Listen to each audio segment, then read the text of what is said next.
Hey guys, so today we're going to be talking about gun control in the US. I know that's everybody's favorite topic, but I feel like it's really important, especially today, because we're not really talking about it enough. Now, before you guys freak out, let me just explain something.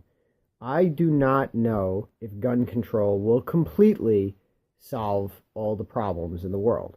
Probably won't. I mean, look, if you ban all guns, then we'll have some other issue.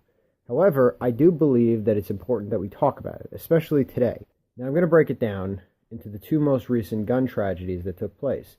The first one is obviously the tragedy that took place in New Zealand at the two mosques, where 50 people were killed during morning prayer. The second issue I'm going to talk about is the tragic suicide of Sydney Aiello, who was a survivor of the Parkland massacre last year. However, yesterday she committed suicide. And I feel like it's important to talk about because nobody else is talking about it. Now, obviously, these two things aren't exactly the same, but they are two very, very important issues that we are just not discussing. And it's really bothering me because we really should. With the situation in New Zealand, with the mosque shootings, New Zealand, this was the first real shooting in New Zealand, the first real tragedy involving guns. And New Zealand immediately banned assault rifles. However, you have the US, and you look at Columbine, which this year will mark the 20th anniversary of Columbine. That's 20 years of mass shootings. There have been thousands of mass shootings in those 20 years. And we not only have not banned guns, but we don't even talk about banning guns. We don't even talk about the issue anymore. Why?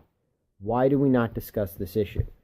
Now, yes, we do talk about it, and we liberals say, ban guns, all the problems will go away. You just got to get rid of the guns, and you get rid of the crazies. Republicans say, I'm not giving up my guns. Why would I give up my gun? The issue goes back and forth, and eventually we just stop talking about it. Now, the Parkland tragedy last year was a little bit different because the survivors decided to start saying, we don't want you to just pray for our lives. We want to actually live. We want you to talk about our lives and do something about it. So they started March for Our Lives. They did the CNN campaign where they went to the town hall and they basically said, get rid of guns. It was pretty cool, and it was very effective. Of course, it didn't really do much of anything. Emma Gonzalez, who was a survivor of Parkland, was really, really adamant about making sure that guns got banned. And she still is. She still works to this day to make sure. However, it's kind of been forgotten. The point is, we are just not talking about it. And we never really do. We never really get to the issue. And why? It's so important that we get to this issue. Because if we don't stop, it's not going to stop itself. Nobody wants to get shot, and nobody wants there to be this giant massacre. However, it just seems like no matter what we do, we have no control over it. And it's really upsetting because we want control. We want to feel safe. We want to feel like we have the ability to help ourselves. But we just don't. We don't have that ability yet, it seems. Now, like I said, and I've said this 100 times and I'll say it again, I don't know if gun control is the right thing. Personally, I don't think we need assault rifles. I think we should just get rid of them. But obviously, not everybody feels that way. If they did, we wouldn't keep having this issue. Some people have decided to do things a little differently. Let's talk for a moment about a girl named Rachel Scott, who was killed at Columbine. Her father, Daryl Scott, formed something called Rachel's Challenge. Rachel's Challenge is an organization that is designed to go from school to school to try to stop bullying, to talk about it, to get the issue out.